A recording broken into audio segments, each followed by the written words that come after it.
Yes, guys. Yeah. So today we are starting with our today's session. What exactly the term malware? Okay, and what are the different types of malwares, and what are the different kinds of viruses. So the biggest question over here, how to defend against malwares, right? So whenever the malware is get infected into your system, so what are the countermeasures, what are the security recommendations we need to take, right? And that is bit about malwares. And when we talk about the attacks, cyber attacks, so there will be different types of attacks, right? So what are the different types of attacks and what are the techniques used by the attackers? Okay, so let's say if any attacker would like to target any network, what kind of approaches they will be doing? Okay, what kind of techniques they will follow? Okay, so by doing the techniques, by using the techniques, how they can infiltrate the data, how they can steal the data. So that kind of things like ARP poisoning, MAC flooding, DHCP starvation attack, and the man in the middle attack, that is MITM. And today we'll be ending our today's session with DOS and DDoS. Okay, so denial of service and distributed denial of service, and what is the basic difference to it? So how we can perform that? So that thing, that type of things we will be seeing. Okay, you can see on the screen the definition of the malware. Okay, malware is a malicious software which damages or disable computer system and which will give limited or full control to the systems, right? So when we're talking about the malwares, okay, it is any type of software which are created to harm or which are created to exploit another piece of software or hardware, right? Okay, and basically the malwares will be created for the with the intention of malicious intent, right? Yeah, we can say, finally I can say that it is a software developed by the cyber attackers with the intention of gaining access or causing damage to a computer or network, right? Like, so what malwares will do? Basically malwares can crack weak passwords, okay, and they will be entering into your system and they will spread through the networks, right? Yeah, and some type of malwares can lock your important files, right? So many and some type of malwares can be redirect to your malicious website. So that kind of behavior will be there with the malware, right? Yes. Yeah, I can say that malware is the root of most cyber attacks. You can see if any type of attack is happened means, so definitely there is a, first of all, first the malware will be infected into this particular organization or any network, right? So malware is the root of the most cyber attacks. By using one malware, they will get the access to this particular network and their systems, right? Yeah, basically hackers will be targeting the by using malware, they will do the attacks like against, they will doing attack on individual persons, on the companies, even governments also. Okay, so these things of things will happen with the malware. Yeah, now the bigger question is, yes, we are talking about malwares, right? Why malware programmers develop and they will use the malware? Basically the malware programmers, the attackers will develop and use malwares because of lot of reasons, we can say, right? We can say they will attack browsers and track website whatever we are visiting, right? So basically they will be using malwares in that purpose. And sometimes they will be slow down our systems and degrade system performance. Okay, let's say you are using your laptop, when you click on any malicious link and any malicious malware and all, if it is infected in your system, what will happen? Definitely your system will get slowed down and sometimes your system will be degraded also, right? So that is also one kind of reason. And what it can be the cause, like it will hardware failure, and we can say it will steal personal information including your we can say confidential files and all, right? So yeah, many things will be reasons for in order to develop these kind of malwares and all, right? Yeah, now, so what are the common techniques the attackers use in order to distribute malware on the web? Okay, let's say I am a attacker. Okay, I have developed a malware.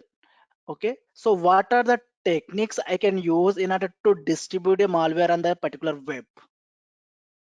So what are the techniques I can use in order to distribute a malware on the web? Like I can use like social engineering techniques like click jacking and all. Okay, that I can do. And I can use like malvertising. Okay, what is malvertising and all I will tell you in the coming slides. And I can use compromised legitimate website. Okay, so yesterday I gave an example like Sony television network, right? So what they did, so they are not able to hack particular Sony television. So what they did, they have compromised New York Times newspaper website, right? So after compromising that kind of website and all, what they have installed malware on that particular website, right? Yes. So compromised legitimate websites we can use in order to distribute the malware, and we can say through the downloads, through the spam emails, we can distribute that, right? Now, and when we talk about, yes, when we go to the next slide, yes, sorry, yes, what are the different ways for malware to enter into a system? So I can say that there will be lot many ways, like multiple ways are there in order to enter a malware into a particular system, right? Like I can say that the very first one is instant messenger applications. Okay, like the infection can infected through the instant messenger applications like your Facebook Messenger, like WhatsApp Messenger or LinkedIn Messenger, Google Hangouts. So these kind of things can be happen because every day we will be using these kind of stuff on the internet, right? So if you click on any kind of link, there is a chance of malware get infected into your system through the instant messenger applications. And we can say portable hardware media removable devices. Yes, Shashi has placed in the chart, that is pen drive. Yes, when you're talking about pen drive and all, yes, that is portable hardware and removable devices. There is a chance of getting malware into your system. And yes, browser and email software works. Through that also we can get into that malware into the system. And I can say that one more thing, that is insecure patch management. Okay, let's say if any unpatched software, okay, if any unpatched software you are using, means you are at higher risk, right? You are at higher risk. Basically users and IT administrators don't update their application software like sometimes, right? So whenever you are using unpatched softwares and all, that is vulnerable for getting we can say malware inside your system. So basically attackers can exploit insecure patch management by injecting the software with malware that can damage the data stored in the company system and all. Okay, so that is also one reason in order to enter into a malware in your system. And yes, compromised websites we can say. Okay, like some websites even link to anti-trojan softwares, like they will be fooling the users into trusting them and downloading infected freewares. Like they I can say that they will be included in the setup is we can say, yeah, sometimes we will be visiting one kind of sites where they will be fooling our users. Okay, there is no I here we are developing anti-malware solution, you can use this site without having any fear and all, right? So that is also one reason some websites will be trusting the users like that. Okay, and some untrusted sites and free web application softwares also can be reason. And downloading files from the internet, yes, every day we will be downloading lot many files from the internet, right? So there is a chance of getting file and getting the malware into your system. And one more thing, we can say email attachments, right? Email attachments, any attachment to an email is most common medium to transmit malware. Okay, so what I can do now, I can gather all your email IDs and I can create a malware, and I can create a document that which is having some content about the webinar. Okay, what I will do, when I send through email and all, so definitely you will open that particular email and you will be downloading that particular file, right? So whenever the file downloaded into your system, automatically it will be run on your system and it will be giving me the connection, and I can steal your confidential information, right? So through the email attachments also it can be done. Yeah. So I can say uh because yeah, there are lot many. Yes. So these are the ways that malwares can enter into your system. So is there anything else apart from it?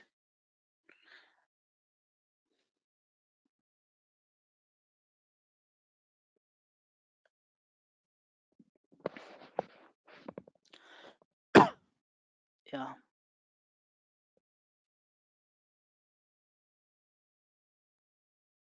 Okay. Yes. Links through mails. Yes, perfect. Yes, perfect, Pranjal. Yes. Yes. You can see on the screen the components of malware. So what is these components exactly? These components of malware software depend on the requirements of the malware author who design it for a specific target or perform intended task. Okay.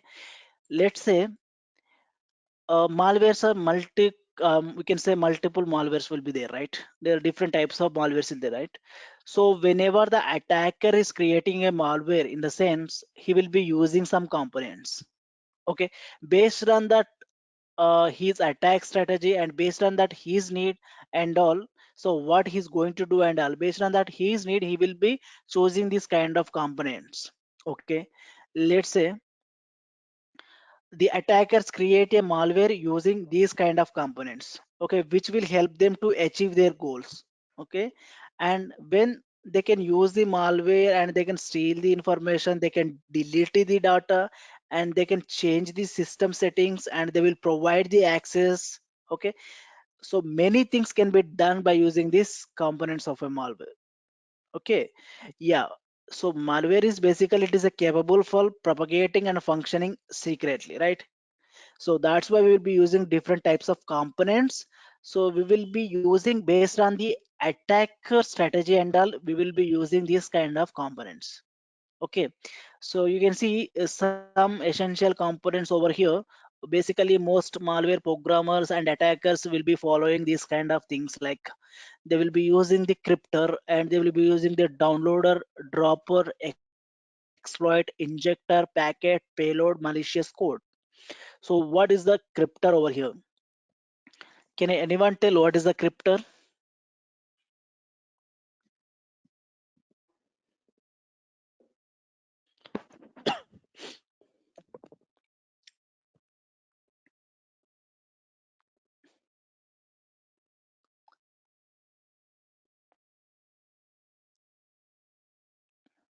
Okay, yeah. Cryptor in the sense, it is one component, we can say malware component. So it is a software program that can conceal the existence of a malware. Okay, attackers use these kind of softwares to elude antivirus detection. It protects the malware from reverse engineering or analysis. In the companies, what they will be doing, they will be they will do the reverse engineering process, they will be doing the malware analysis, and right. So in order to protect from these kind of things, we will be using the cryptor. It is making it very difficult to detect by the security mechanisms. Okay, cryptor is a software program which will developed by the attacker and all, in order to protect from the reverse engineering, and we can say any malware, any kind of malware analysis. So that in that type of cases we will be using the cryptors. Now, downloader. What can be the downloader?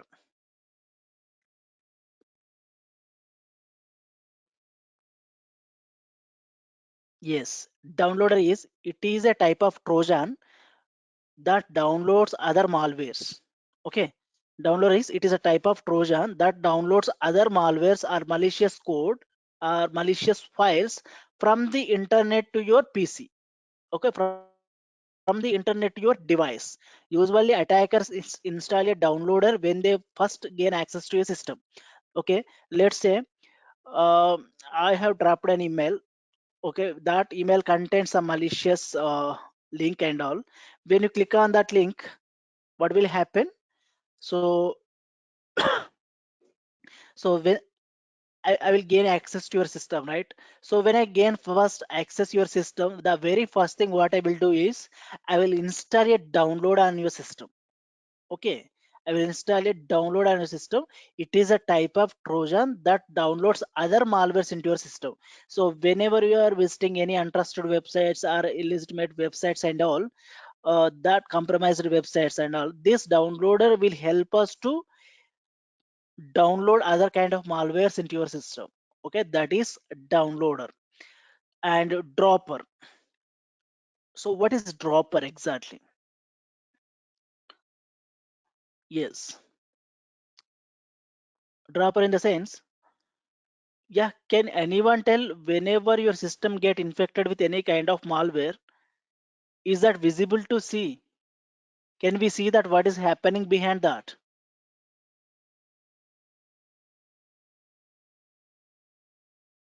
No, right? Yeah, yes, because of this dropper, because it is a covert carrier of malware. Okay, covert in the sense closed. Okay, it is a covert carrier of malware, which will carry the malware covertly, closely. We cannot see that. So whenever you click on that particular link, it will be infecting from one system to the another system, one folder to the another folder, right? So this dropper will do that. Attackers basically, they will use this kind of malware files inside the droppers. Okay, inside the droppers we will be putting the malware files. This dropper will carry that particular malware into folder to folder, one place to the another location and all. This dropper will help us to carry that kind of malwares. Okay, so I can say that this dropper can perform the installation task covertly. Covert in the sense closely. We cannot see that. So how that installation has happened exactly, we don't know about that. Okay, behind that everything is happened because of this dropper. Okay, now attackers need to first install the malware program or malware code on the system to execute the dropper. The dropper can transport malware code from one place to the another place on the target system without being detected by antivirus solutions or antivirus scanners. So that is the purpose of dropper. Okay. Now exploit. What is meant by exploit component? Sorry. What is meant by exploit?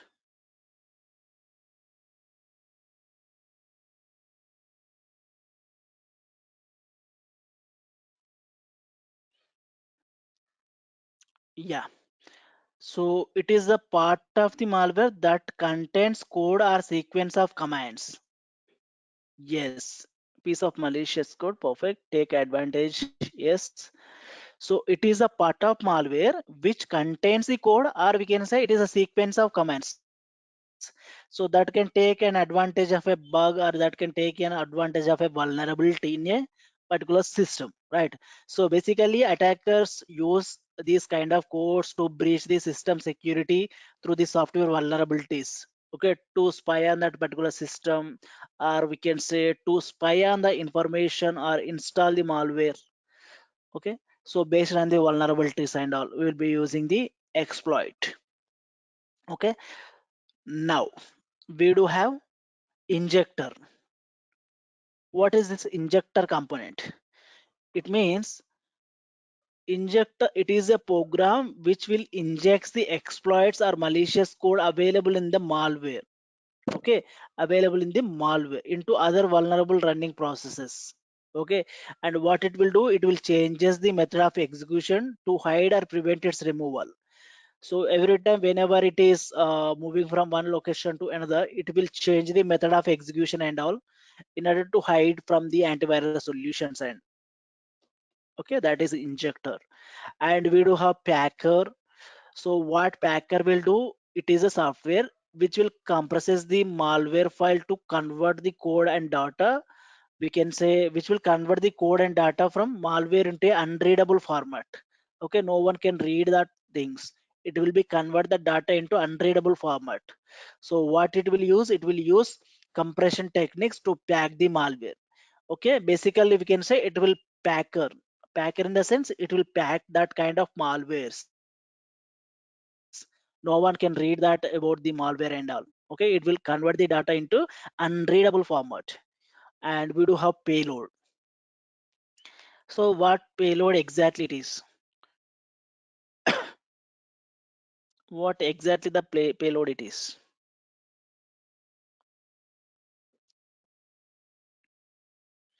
Any idea what is meant by payload, guys?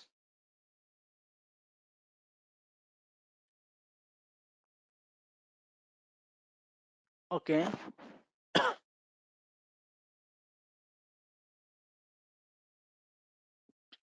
yeah. Payload means it is a part of the malware, we can say, that performs the desired activity when activated. Okay, it may be used for deleting or modifying files or degrading the system performance in order to opening the ports or in order to change the settings. Okay, in order to compromise system security and all, we will be using the payload. Okay, yeah. We can simply say that payload is something, we can say it is a few lines of code which will exploit that kind of the vulnerabilities. Okay, and malicious code. And yes, Adnan Khan, yeah, yes, yes. Finally, we do have malicious code. In the sense, this is a piece of code that defines basic functionality of the malware. Okay, it defines the basic functionality of the malware, which compromises commands that result in security breaches. Okay, it can take the following, like we can say browser plugins. Okay, so that we can say that malware malicious code.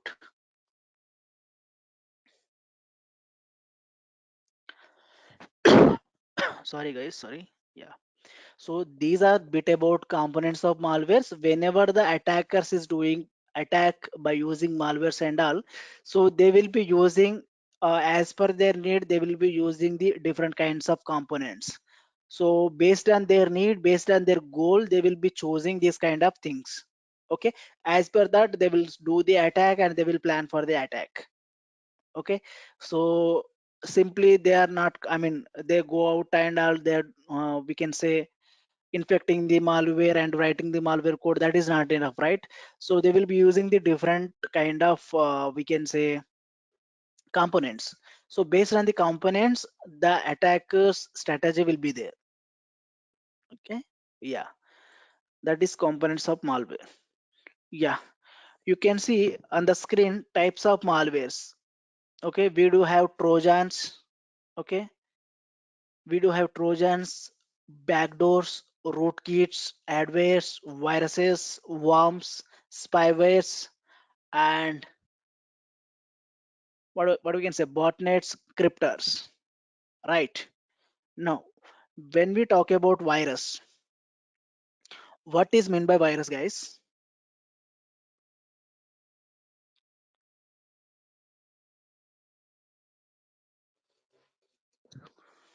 What is meant by virus? Now we'll see each and every malware, what it will do, what is difference from one malware to the another malware. We'll see.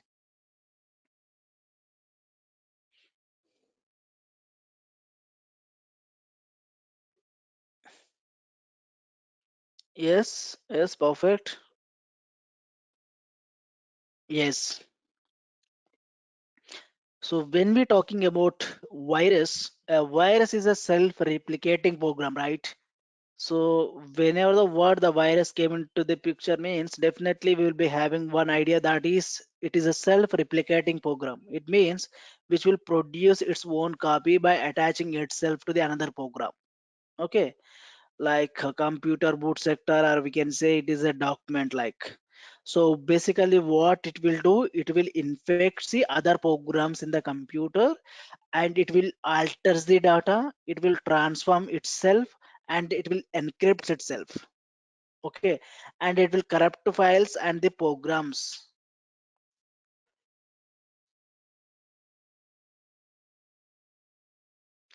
No, Suresh, we cannot consider that. That is different thing. Yes. It is kind of vulnerability by using that vulnerability, that vulnerability got the maximum score, vulnerability score is 10 out of 10. That is critical vulnerability. We can say that is not a malware. Yes. Yes. Now, so we do have different types of malware, different types of viruses, right? One second.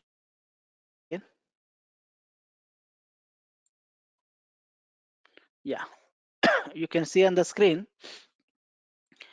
Yeah, a virus is a self-replicating program which will produce its own copy by attaching itself to the another program, right? So that is virus, right? Now, can anyone tell different types of viruses?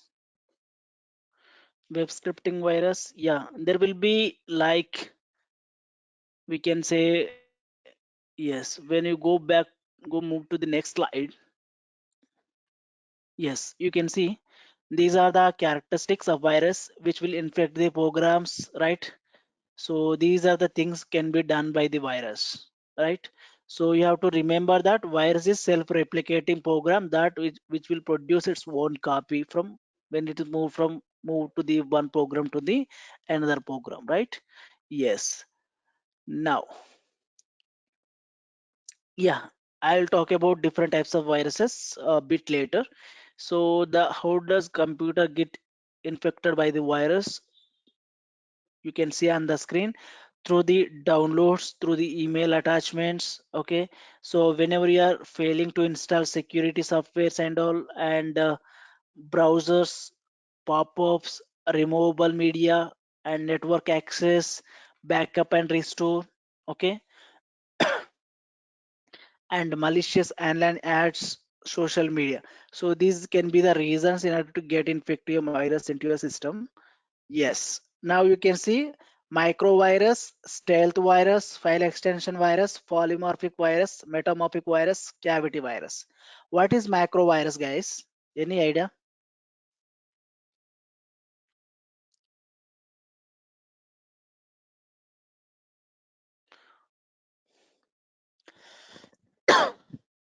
Sorry. What macrovirus will do? Yes. Yes. Perfect.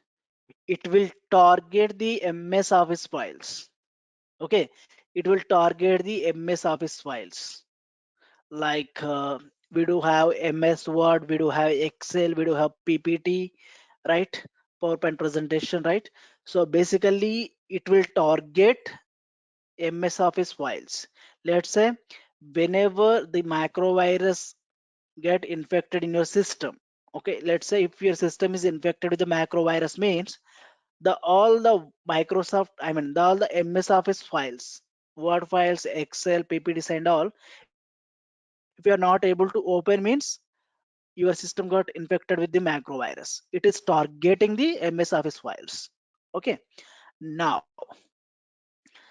stealth virus. What is mean by stealth virus, guys?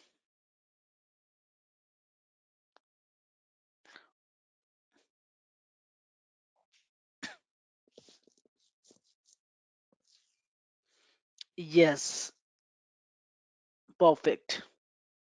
Yeah, what it will do? Basically, stealth virus which will intercept the antivirus call and operating system and give back to uninfected version of the files. Like we can say it will hide behind another ones. That is stealth virus.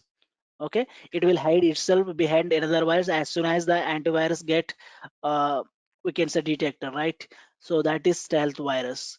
So what is file extension virus, guys? The name itself is saying file extension virus, right? Yeah, what it will do, it will target the particular kind of file extensions like .exe, right? So our systems basically will be having a lot of .exe files because so we will be installing multiple softwares and multiple applications on your system, right? So basically attackers will be targeting your systems on the .exe files like file extension viruses. They will be targeting with your .exe and any file extension. Okay, if it is infected in your system means everything will be, and whatever the extensions are there in your system, that won't work.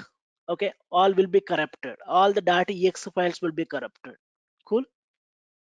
Now, what is mean by metamorphic virus or polymorphic virus? Sorry, polymorphic virus.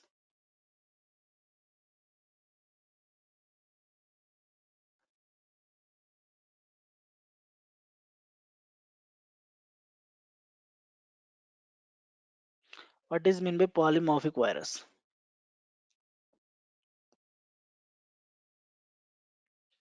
Yes,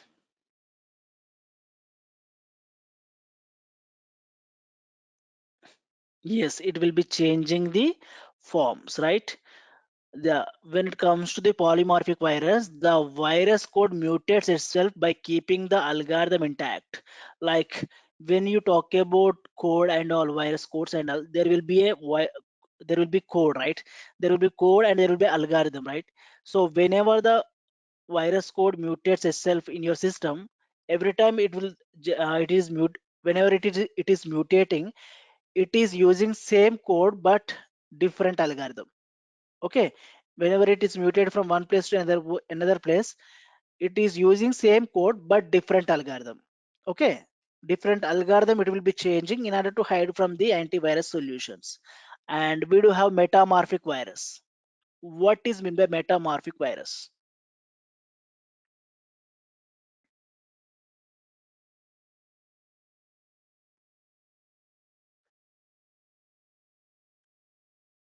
Yes, yes, Adnan Khan, yes, perfect. Like in the polymorphic, same code will be there but different algorithm it will be changing, right? When it comes to the metamorphic, different code and different algorithms whenever it is mutating from one place to the another. Okay, so that is metamorphic. Yeah, when it comes to the cavity, what is meant by the word cavity, guys? What exactly the cavity and what can be the cavity virus and what it will do?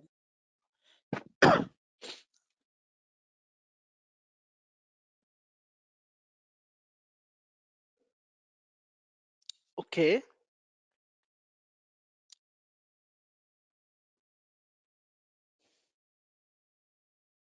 yes, that would be good. Yes, great.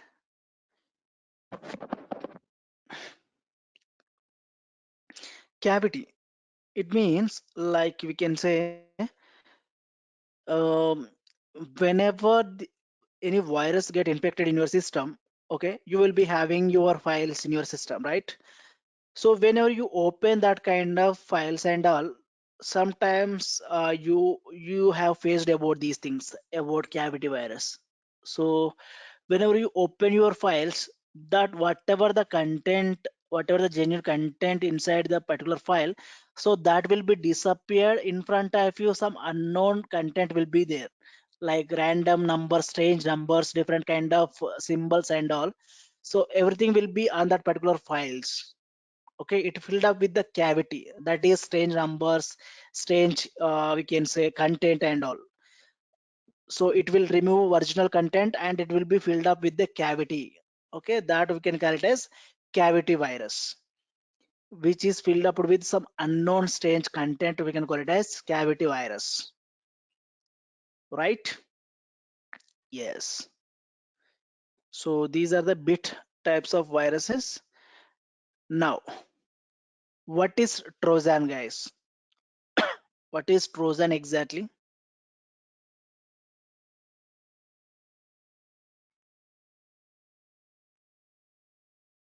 What is mean by the word Trojan?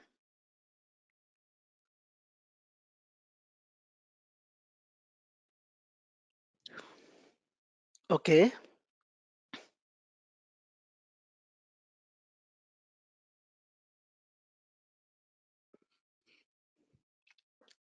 okay. It looks like legitimate. Okay, yeah. So whenever the word Trojan infected file looks like legitimate file. Okay. Yeah, whenever the file, whenever the word come into this picture, like come in front of you with the word Trojan, so you always remember Trojan means you have to remember the backdoor access.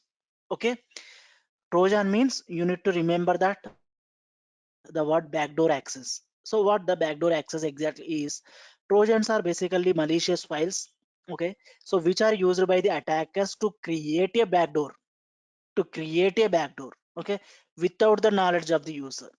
Basically, it will deletes or replaces operating system critical files, like DLL files and all, and system32 files. So okay, it will be delete or replace operating system critical files, and it will steal the data. It will send notifications to a remote attacker. Okay, so backdoor in the sense, so someone else behind that, okay, as an attacker he will be getting the connection from your system. Okay, so he can do whatever he want in your system. Okay, that is backdoor access. Okay, and now Trojans basically they will hide behind a genuine code. Yes, as you said, it will hide behind a genuine code or genuine program, or we can say it will hide behind a genuine file in order to avoid getting caught by the antivirus solutions, right? Yes, that is Trojans. Yeah, basically the backdoor connection with the remote attacker, it has three parts like dropper, malicious code, wrapper. So basically dropper in the sense, this is the code which install malicious code into the target. The dropper will install the malicious code on your system. And next, malicious code. What is malicious code exactly? This is the code which exploit your system vulnerability and system, we can say, it will gives you the attacker control over the target. That is malicious code. Okay, and we do have wrapper when you talk about the Trojan. What wrapper exactly is? It will wraps the dropper and malicious code and genuine code into a one exe file, into one exe package. So that is wrapper. Okay, so whenever the victims try to download an infected file, so dropper install the malicious code first, and then the genuine program will install. Okay, yeah, that is what will happen when you talk about the Trojans. Yeah, okay. We have discussed about what exactly Trojan, but will give you the backdoor access. So how it will give you the backdoor access? By using the dropper, malicious code, and wrapper. That's fine. But what is the purpose of the Trojan? What is the purpose of the Trojans?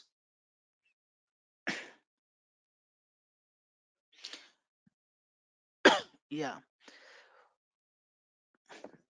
So every malware intention is something different, right? So some kind of viruses will be targeting some kind of files. Okay, so when you talk about the Trojan, it will be targeting something, right?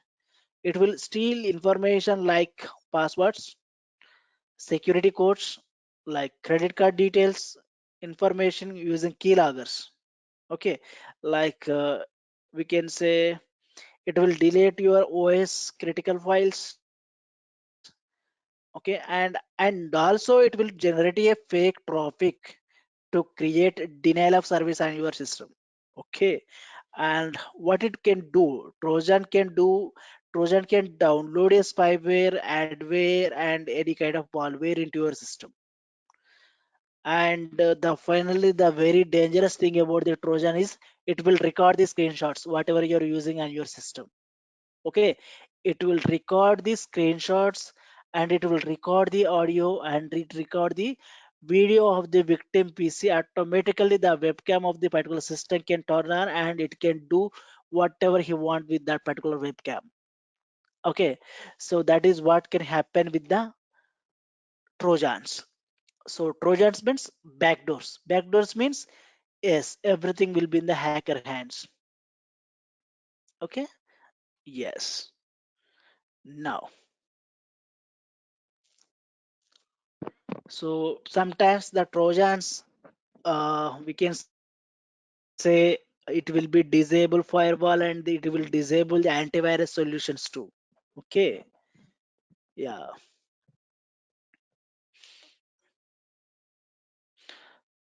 Next one what are the indications of a Trojan? Okay, so how to identify a Trojan in your system? How to know that? Is there any techniques to that? How can we identify particular Trojan in your system?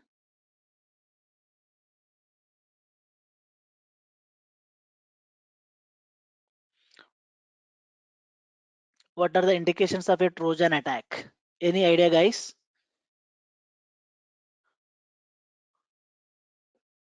What can be the indications whenever your system is infected with the Trojan?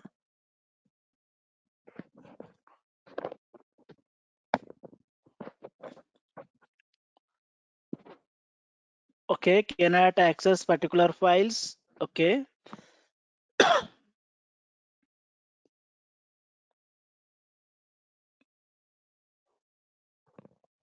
yes. Okay, cool.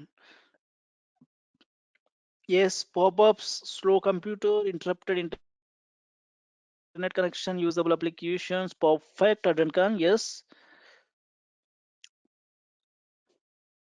Yes, Giri Babu. Okay, that can be the reason. That can be a one kind of indication to that. Yeah.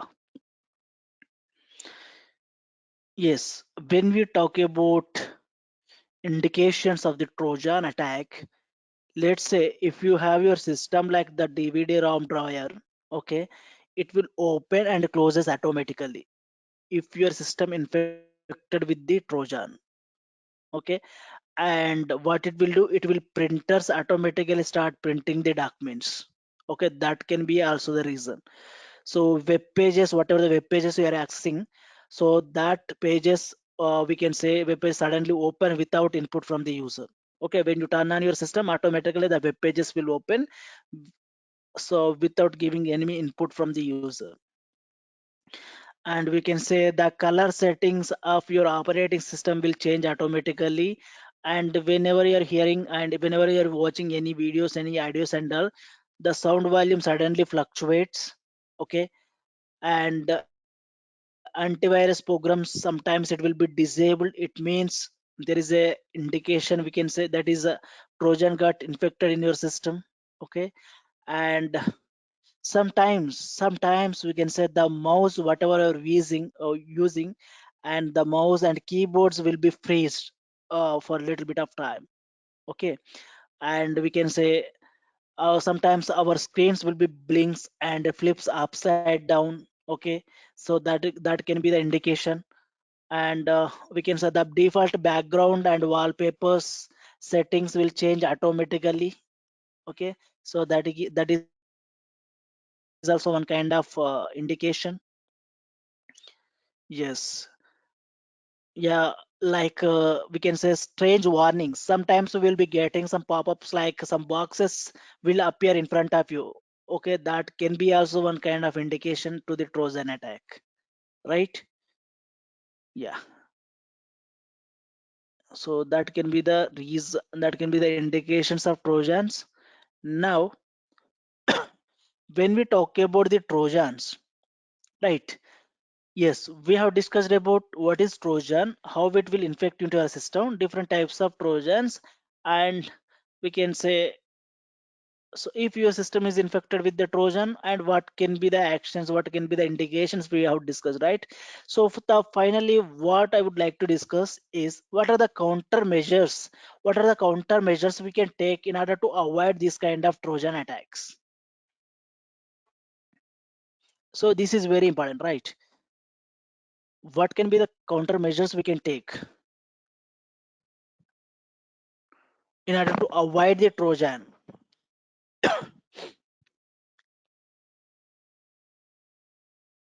Yes, okay, antivirus we can take that, but sometimes even antivirus will be getting turned off because of this Trojan attack, right? So what we have to do is, what are the steps we need to maintain, what are the countermeasures we need to adapt is, we need to, we can say, we need to avoid opening emails from the unknown users. Okay, the very first thing, whatever the email, if it is from the unknown email ID, means we should not open that kind of emails. And don't download free softwares from the untrusted sites. Okay, don't download your softwares, any free software from untrusted sites, and always upgrade and keep firewalls, IDS, and antivirus updated with the latest patches and latest signatures. Okay, latest patches with latest signatures, and we need to block all the unnecessary ports. Okay, whatever the ports we need to check whatever the system is having, what are the open ports and what are the closed ports we need to identify. We need to block whatever the unnecessary ports we need to have. Okay, we will be having that, we need to block. And continuously sometimes we need to periodically check startup programs and processes running to find any malicious files are running. Okay, so that we need to check for that. So that are the countermeasures we can go for that. Now guys, what is worm?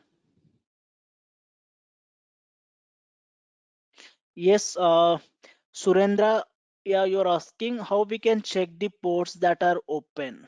Yes, by using the tools and all we can do that. We do have nmap tool. By using that we can do that. Okay, we do have multiple scans over there. So based on that we can identify whether how many ports are open, how many closed ports, how many open ports, what are the services are running that particular ports and all. We can do by using the nmap tool. Okay, that is comes under scanning part. Cool.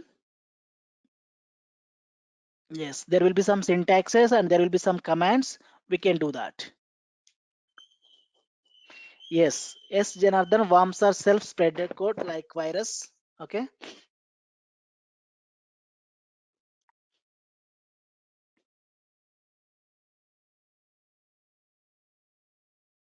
Yes. What is the basic difference between the worm and virus, guys?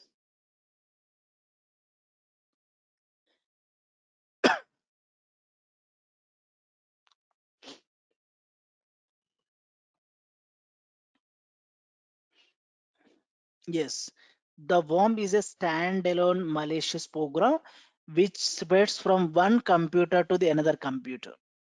Okay, which will spreads from one computer to the another computer. Yes, yes, Deepti Parve. Yes, virus needs human interaction. Virus needs human interaction. Yes, yes, perfect, perfect. Yes, guys, yes, it's correct. Yeah. So basically this malicious program which spreads from one computer to the another computer, but unlike a virus it has the capability to travel without any human action. Automatically the worm can travel to the another system, right? And this worm can take an advantage of a file or any information transport features on the system. Okay, so which is like we can say, so the basic difference when it comes to the worms and virus. So virus is a program that replicates, we can say it spreads from file to file on the system. Okay, when you talk about the virus, it is only limited to your system. Okay, let's say your system is got infected with the virus, means that is only can it will propagate from, it will spreads from one file to another file within your system. Okay, it may be programmed to erase all your damage the data and it can erase your system data, that's it. And a virus is, we can say, it is a set of code which adds itself by existing files. Okay, so when you talk about only single system, and that single system we can say that is virus is limited for the single system. But when you talk about the worm is a malicious program which will originates on a single computer and searches for other computers which are connected through a local area network. Okay, so when you talk about the worm, it comes under network. When you talk about the virus, it comes under only one system. Okay, worms can travel from one system to the another system within a network, but viruses cannot travel from one system to the another system. Okay, and virus need human help in order to spread into that system, but worms does not need any human help. Automatically that worms can travel from one system to the another one. Yeah, when a worm finds another computer, it replicates itself onto that computer and it will continues to look other connected computers. Okay, let's say in your network you are having 30 computers. Okay, if worm is infected in your one computer means automatically whatever the systems and whatever the other computers are connected to that particular system on the network, it will searching for that type of systems on the network. Okay, yes. Now, so that is a basic difference, guys. So how to tell, we can say the your system is having a worm.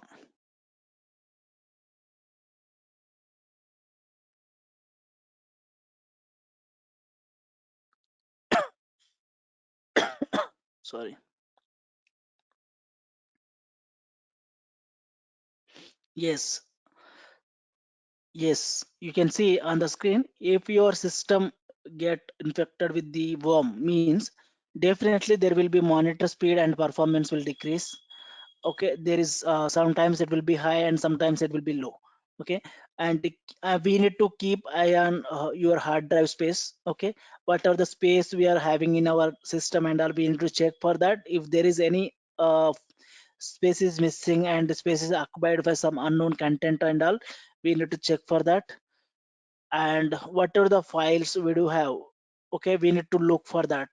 So be on the lookout for missing files. Okay, that we can say that your computer is having warm or not, we can check for that by doing these things. Okay, yes, so these are the latest worms, guys.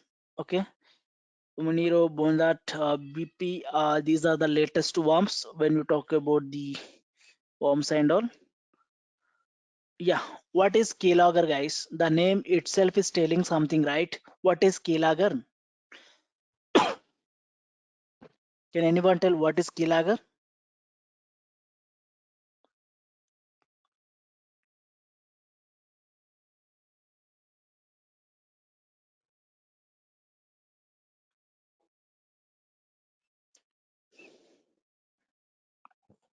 Yeah, only keyboard activities, Devyani. It monitors keyboard activities. You are telling, okay, capture keystrokes. Yes, Sharath Babu. Yeah, yeah. So when it comes to the keyloggers, yes, all logs, right? Like a keylogger is a software program designed to secretly monitor and log all your keystrokes, right? So what they are and where they come from and how we can remove these kind of keyloggers, right? So when it comes to the keyloggers, okay, keylogger is monitoring software, we can say. It is the software or hardware designed to record what you write on your screen, what you're doing on this screen, right? So it could be either a program on your computer or smart device connected to your PC. Okay, like we can say keyboard and all. Yeah, yeah. Here my bigger question is, how does that keylogger gets on your PC?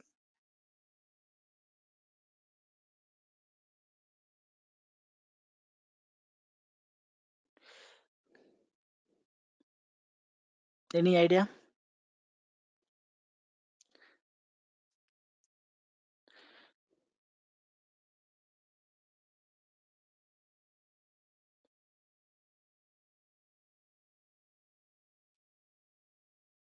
Yes, yes, yes. Let's say keyloggers can do a lot of damage if you have a habit of like whenever you are at your offices, so whenever you are not using your what we can say personal computers, okay, if you have a habit of leaving your personal computers like by keeping unlocked at home or at office at cave or something, so anyone who happens to be nearby that can quickly come and install a keylogger on your system, right? Okay, so because you are not locking your system and you are not nearer to your system, right? Though that can be happen, that keylogger can install on your system, right? So how to detect and remove your keyloggers? Okay, let's say So unfortunately, your system is got infected with the keylogger. Okay. So how to detect that kind of keyloggers and how to remove that keyloggers from your system.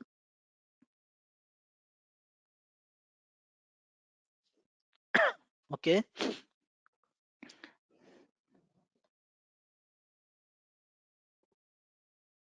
Yes.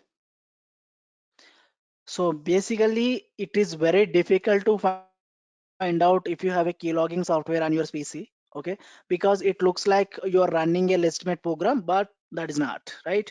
So how we can detect keyloggers on your computer exactly is, we can look for the keyloggers in your running process. Like you can open Windows Task Manager and look for anything is suspicious. Okay, so that will give you complete overview of applications what you are running on the PC, right?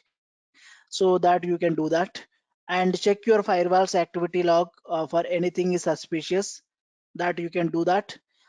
And we can scan and remove keyloggers with the antivirus also, we can do that, but with the latest signatures. Okay, yeah. So finally, when we talk about the keyloggers, yes, countermeasures. How to protect yourself from the keyloggers. How to protect yourself from the keyloggers. Yeah, the best way to protect yourself from the keyloggers is, okay, you need to stay away from untrusted applications on the internet. That is the only one, not only one, that is the best one we can say. Okay, yes, we need to use virtual keyboards, Devyani. Yes, perfect. We need to use that. Yes, yes, that can be the one of the countermeasures we can take that. Yes, yes. Always use an antivirus. Okay, we need to use the antivirus solutions with latest signatures and set up firewalls. We need to set up the firewalls, and we need to lock your PC whenever you're talking about physical security and all. So we need to lock your PC and be careful on the public shared computers. Okay, don't access your banking, email, and social media accounts on the public shared computers, and don't send any sensitive information on that kind of things. Okay, so it is always a good idea to check for key logging hardware too. Okay, and one more thing we need to use is password manager. So that will be help us to in order to find out the keyloggers. Yes, that we can do that. And as you said that we can use the virtual keyboards and all. Yes. Yes, how keyloggers will be spreading, right? Keyloggers can be installed when user opens any file attached to, I mean, any file attached to an email. Okay, so there is a chance of keylogger get infected into your system, and a keylogger can install when a file is launched from a open access directory and a person-to-person network, peer-to-peer network. Okay, like open access, that kind of files. And the keylogger can be installed by a web page script which exploit a browser vulnerabilities, like the program which will automatically launch when a user visit an infected site. Let's say when you visit any kind of infected websites and all, that that websites will automatically download the keyloggers into your system. Okay, keylogger can be installed by another malicious program like which are present on the victim machine. Okay, if the program is capable of downloading, installing other malware to the system. So these are the mal and keyloggers can spread. This is the way the keyloggers can spread on your system. Okay, using virtual keyboards, as Devayani said, is definitely we need to use virtual keyboards, and you will need to use one-time passwords or two-step authentications, and we'll be using system with proactive protection designed to detect key logging softwares. That is the only reasons we can protect yourself from the ourselves from the keyloggers, right? The next malware we can discuss is, yes, what ransomware can do. Yes, they can make the data inaccessible, right? Basically, whenever the ransomware attack is happened, means definitely there will be huge loss of financially there is a loss. And we can say, yes, I think everyone knows about these things, right? What is adware and all, right? So everyone is aware about these things. Adware.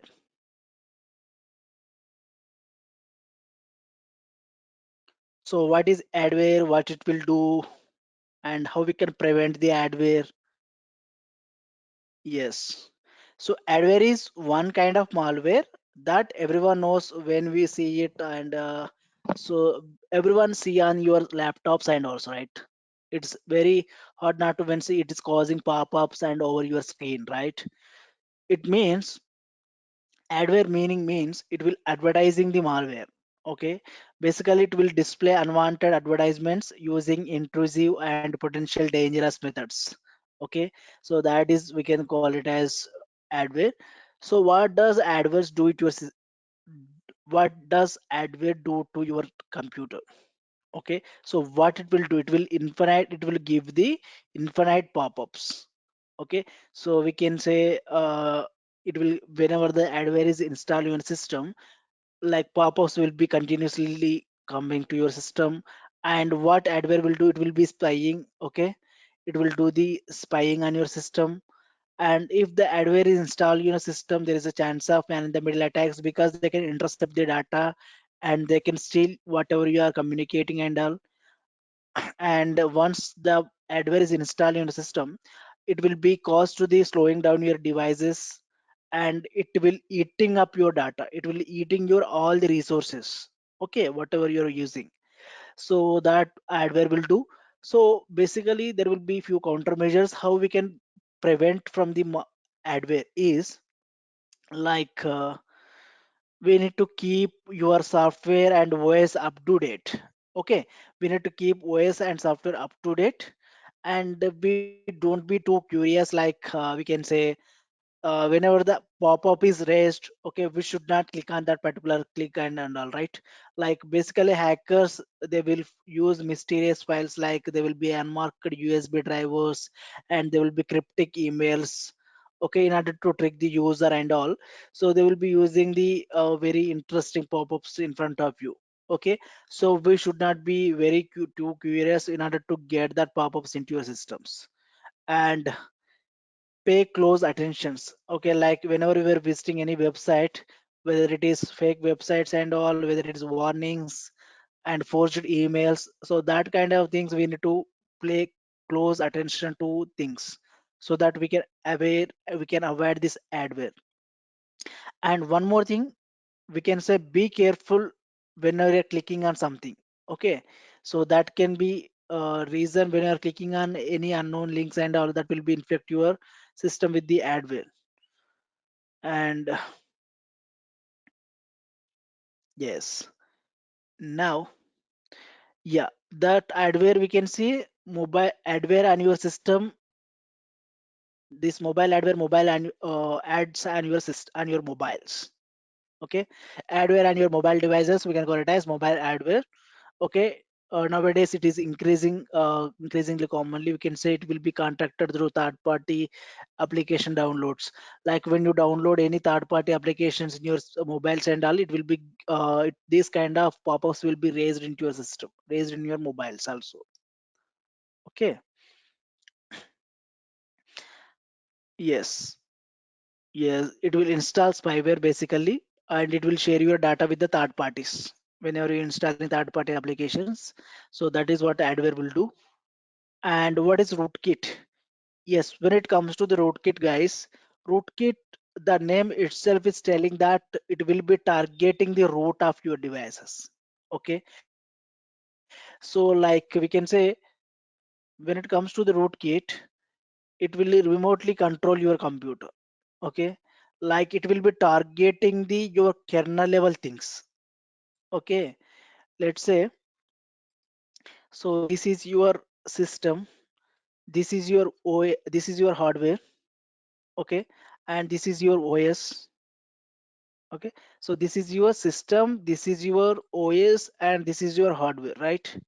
So inside the hardware we do have bias, that kind of things, right? Kernel level.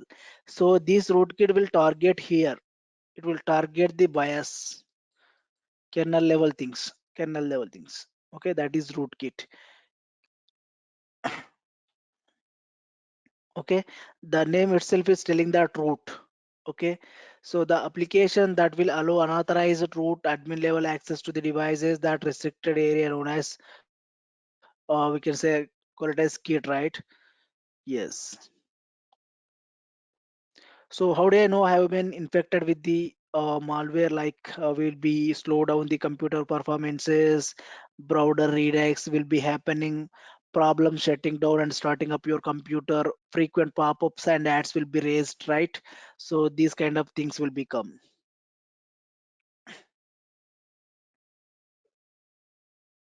Yes, this is bit about rootkit.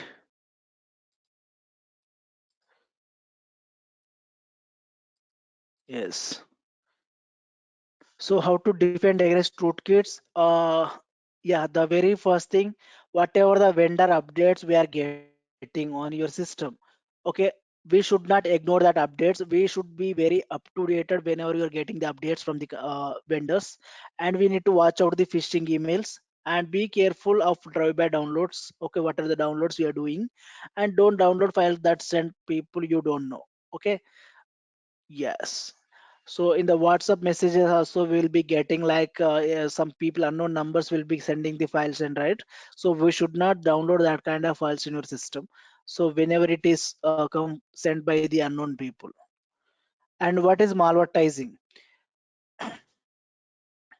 Yes, yes. What is malvertising? Here, malvertising is a type of malware that comes from ads on the legitimate websites. Okay. Previously we have adwares, right? What is the difference between the adwares and malvertising is adwares we can say anywhere like any if you are visiting any we can say compromised website any we can say less secure websites whenever you're visiting that kind of websites that you will be getting the adwares. So basically whenever you're using Yahoo and all you will be getting that kind of adwares over there. But when it comes to the malvertising, okay, it will be on the legitimate websites. Okay, it will be on the legitimate websites, which we can say the ads on the legitimate websites we can call it as malvertising. Yes, what it can do, it can steal the data, it can do the credit card fraud, it can do the ransomware attack because whenever you are accessing any bank website that is legitimate website, right, it will encrypt your files and they will demand for the what we can say ransom and all. Yes, yes, Giribabu. Yes. So when it comes to the malware, guys, okay, we can create a malware in two ways. Okay, by writing a virus program. Okay, by writing a program, we can write our manually. Okay, by using any batch programming, any scripting and all, we can do and we can create a malware as per our needs. And there is one other way that is using any tools, malware tools and all. Using virus maker tools also we can create a virus and we can spread it on the web, right? Now what is the difference between writing a manual program and what is the difference between using an automated program which are used by the tools? Because if you write your own malware program as per your need whenever you're targeting any system, that won't be recognized by the anti malware solutions. Okay, antivirus solutions.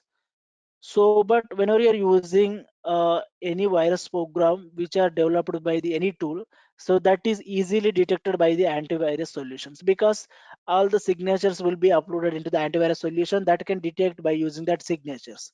But whenever you're writing your own malware program, okay, that is not that easy to what we can say detect that kind of programs. Okay, so there is two ways to create a malware. We can write our own program and we can use any online tools and all. Yes, you can see on the screen there is a sample program you can see. Yes, so what it means exactly is for your understanding purpose this is just manual virus program. Yes, echo of this is the batch programming. Okay, so go to one. Okay, at the rate echo of means in order to print. Okay, so go to one and go to one, it means the step number one. So what the program that particular virus has to do is format D, format D drive. Okay, after that it has to go to the step number two. At step number two, what has to happen is it had to go to the C folder. In the C folder there is a Windows folder is there. Inside the Windows there is a system 32 folder is there. Inside the 32 folder there is a slash DLL files are there, right? So I'm targeting this path. I would like to corrupt, I would like to remove all the operating system critical files in the target machine. So this is my step two.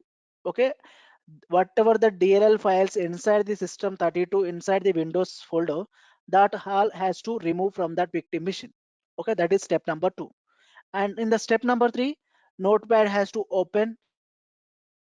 In the step number four, okay, for every 5 seconds the system will get shut down and restart. Okay, so this is my intention, this is my strategy as an attacker I'm doing in that way. Okay, let's say as a hacker, if I know any person's system's path and all, I can target that particular path and I can create a simple virus. If I send it to the that particular person, if he click on that particular file, definitely that path will get deleted from the system. All the files inside the path, everything will be we can say deleted from that system. Okay, so this is the program. If I send this program to your machine, when you click on this particular link and particular virus program virus code, what will happen? Whatever the system 32 files, everything will be deleted from your system, your OS will be corrupted. Okay, this is a simple virus code program you can see.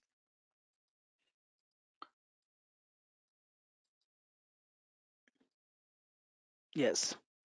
Yes, virus makers tools. These are the online. You can have it over there.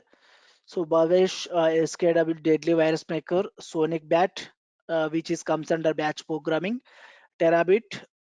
Yes, you can see on the screen. These are the few virus maker tools. Yes. So far we are discussing about multiple malwares, different types of malwares, countermeasures, how they can get into the system, right? Yes. As a security persons, as a security professionals, malware analysis is very important, right? That is reverse engineering. So malware analysis is a process of reverse engineering, is a specific piece of malware to determine the origin, functionality and potential impact of a given type of malware. Okay, let's say one malware is get one malware is get infected into your system in the company, okay, in the network.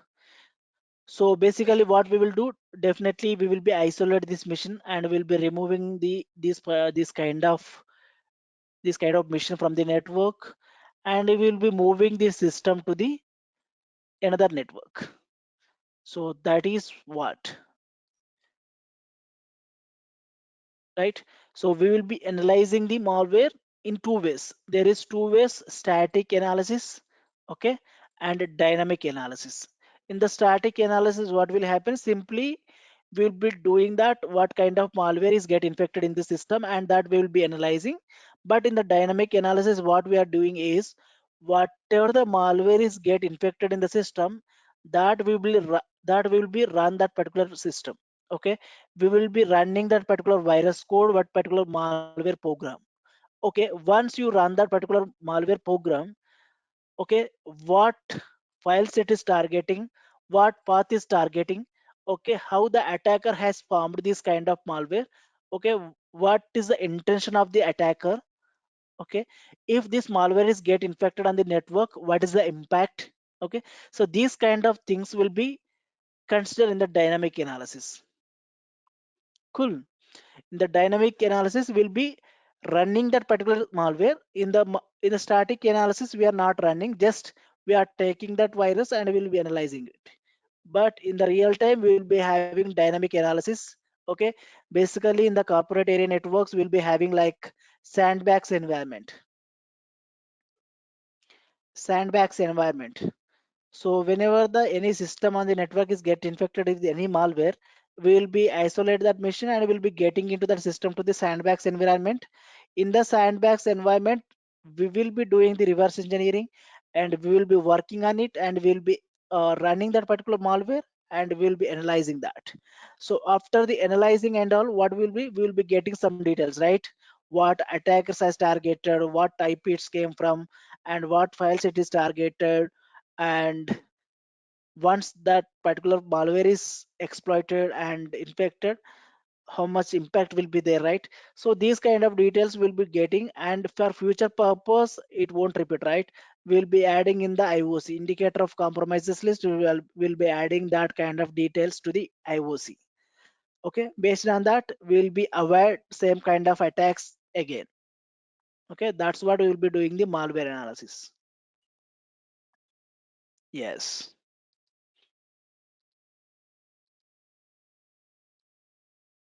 Yes, guys, that is malwares, bit about malwares. Now, types of malware analysis we have discussed, right? Yes. When we're talking about the attacks, okay, when you talk about the attacks, guys, the very first thing we can say when you talk about at network level, MAC flooding. Okay, let's say when you talk about MAC flooding, you need to know about IP address and you need to know about MAC address.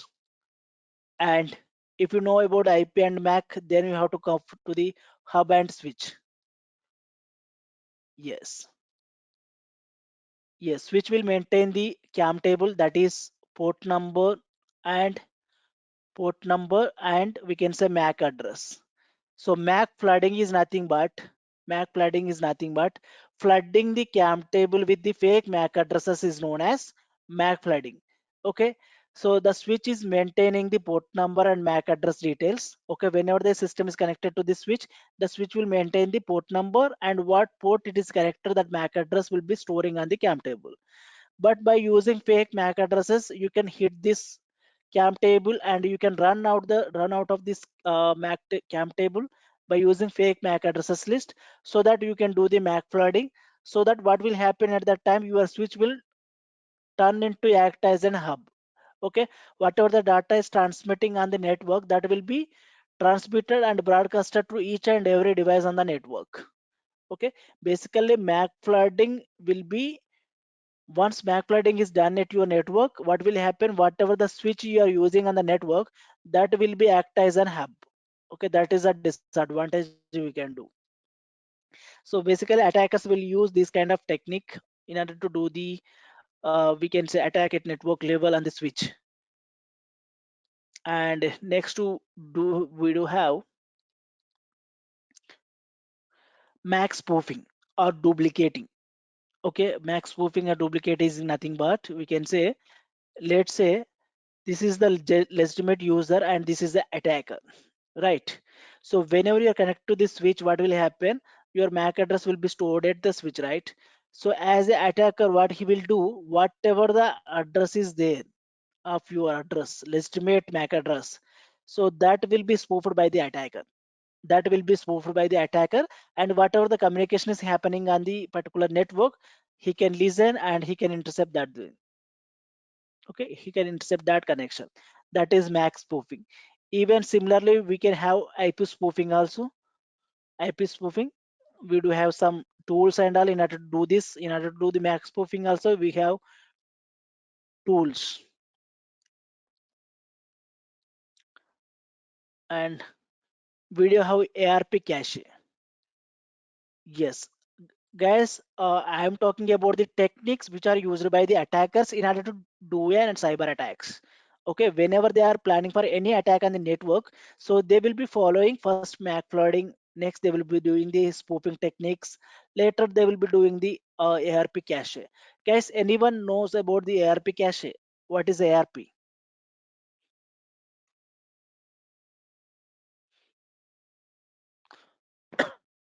No?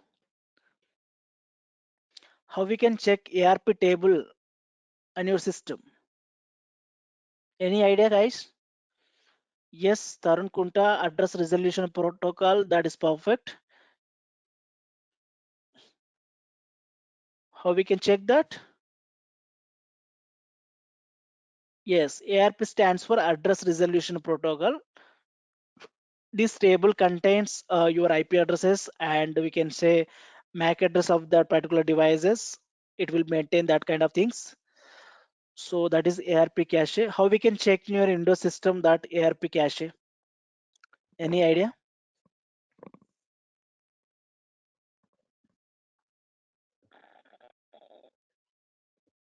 Yes, by giving ARP-A. Okay, and you can see the your ARP cache in your machine. Okay, ARP space -A, that you can do that. Yes, yes, ARP cache. So what it will maintain? It will maintain your network devices and their physical address and their what we can say MAC address and all. So what we can do is we can do the ARP poisoning. Okay, we can do the ARP poisoning by doing different tools on the machines, right? Like let's say this is the IP address of my machine. This is the MAC address of my machine. Okay, so this is before ARP poisoning. So once I done with the ARP poisoning, what I can do as a attacker, this is the router IP address, right? And this is the router MAC address. So what I can do, I can replace this IP address with this IP address. That is ARP poisoning. So poisoning the ARP table and routing the packets, we can call it as ARP poisoning. Okay, routing the ARP table and poisoning the ARP table and routing the packets, we can call it as ARP poisoning. So how we can check whether your ARP has we can say poisoned or not? Go for this command if any IP address is having same MAC address. Okay, let's say this 255 is having one MAC address and this 250 is having same MAC address. It means your ARP has poisoned. It means whatever is happening, everything will be captured, right? So poisoning the ARP table and routing the packets, we can call it as ARP poisoning. Yes, now you can ask the one question. So by doing ARP poisoning, what can be the advantages, right? Yes, by doing ARP poisoning, we can do lot of things. Okay, like we can steal the keys and we can perform the MITM attack. Okay, what exactly the MITM attack, guys? Any idea? Man in the middle attack. Man in the middle attack. Yes, this is the normal flow. When you send a request to the server will get back with the response, right? That is normal flow. When you talk about man in the middle situation, okay, whatever the connection is happening over here, we will be broken that connection. As an attacker, we will be intercepting that connection. So whatever the request this client made to the server, first it will come to the this attacker, next it will go to the server. So whenever the server is getting reply back to the client, the very first thing that replace will become to this attacker, and this attacker will give reply to the client. Okay, so that is what will happen in the man in the middle attack. As an attacker, he can intercept the data, he can edit the data, and he can alter the data whatever he want. Okay, so by doing what? By doing ARP poisoning only. Okay, once you done with the ARP poisoning, let's say if you replace the server MAC address with your MAC address, what will happen? So whatever the connections, whatever the request is going to the server, first it will come to the this attacker, right? So he can intercept this connection. So example for the man in the middle attack, guys, you can see in the next slide. I can see that yes, gaining access to the funds. You can see as an attacker, he has intercept the connection. So whenever he send over your key, like as a person, he will be there as an attacker. He will send one key. Okay, he will send one key, right? So as a attacker, he will changing that keys. Okay, let's say this person has sent account number to this person. Okay, there is a man in the middle attack is happening. It means as a attacker, he can change this account number to the somewhere.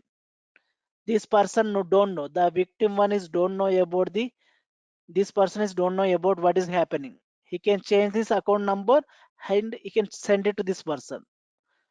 Okay, what he will do? He will send that money to a wrong account, right? So In the man in the middle attack, whatever we want, we can do, we can edit and we can alter the data, we can change the data, we can intercept the connection. Yes, man in the middle attack. Okay, by doing ARP poisoning, we can do the man in the middle attack. We can take over the connection, we can intercept the connection. Not only intercepting the connection, we can also edit whatever you want, whatever the person is sending. That we can do. Yes. And threats of ARP poisoning, just now we have discussed, right? We can do the packet sniffing on the network. We can do the session hijacking. Session hijacking is nothing but, let's say you are accessing one website, okay, username and password you are giving, and you are logged into this particular website, you are accessing that website, right? By doing ARP poisoning, I can do the session hijacking. Session hijacking in the sense, I can steal your cookie, okay?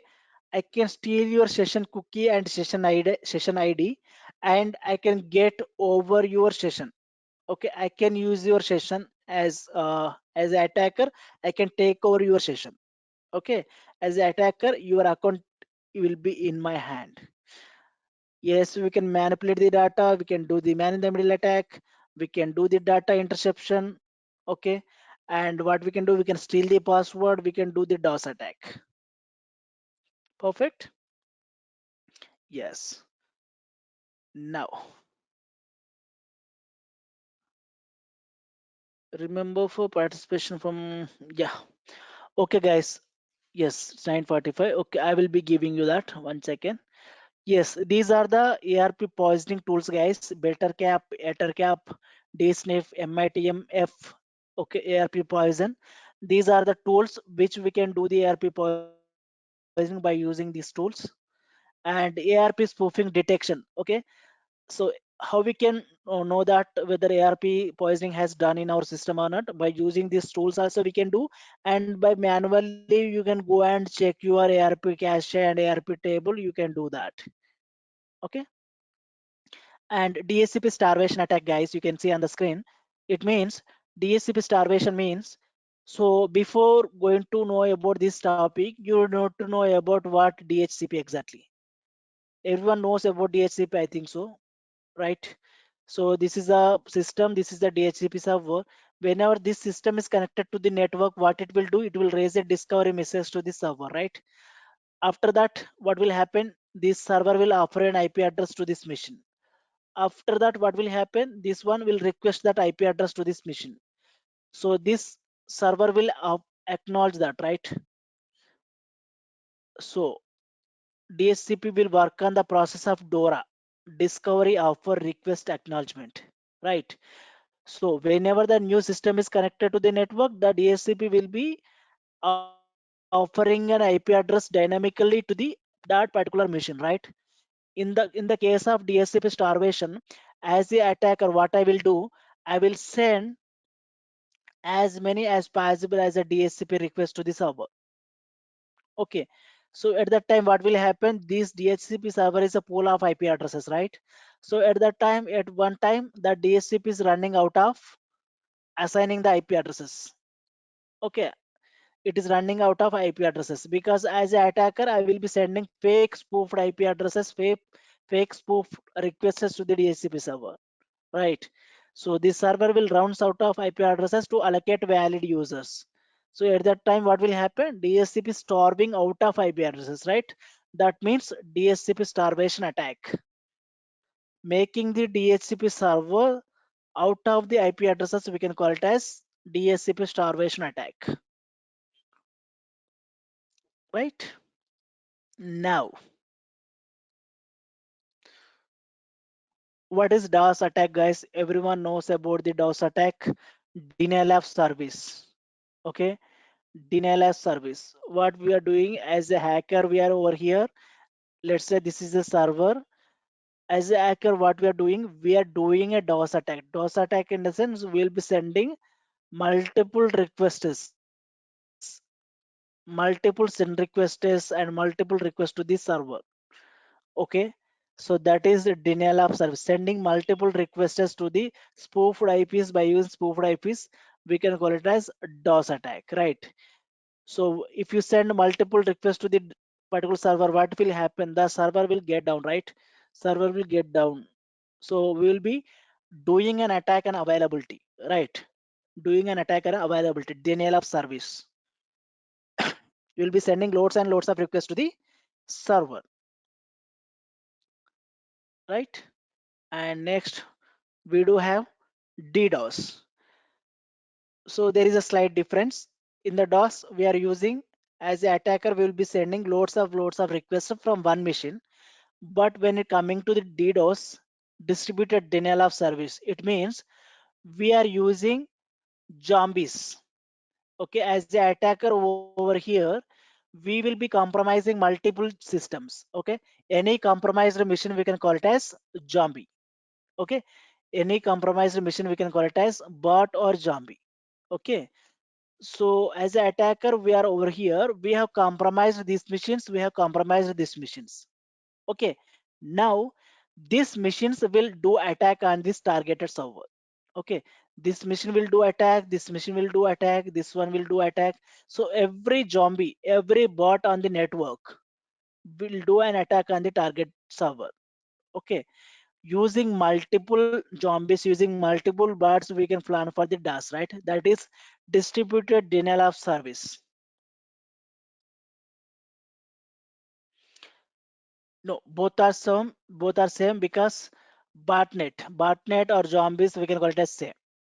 Okay, any compromised mission we can call it as zombie. Okay, which will under we can say as a attacker hand. Okay, so in the DAS we are doing an attack from our mission by sending lots and lots of requests. But here we are sending lots of requests from the different machines.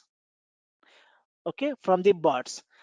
Okay, bot is nothing but compromised machine. Botnet is nothing but collection of compromised machines. So we can call it as botnet.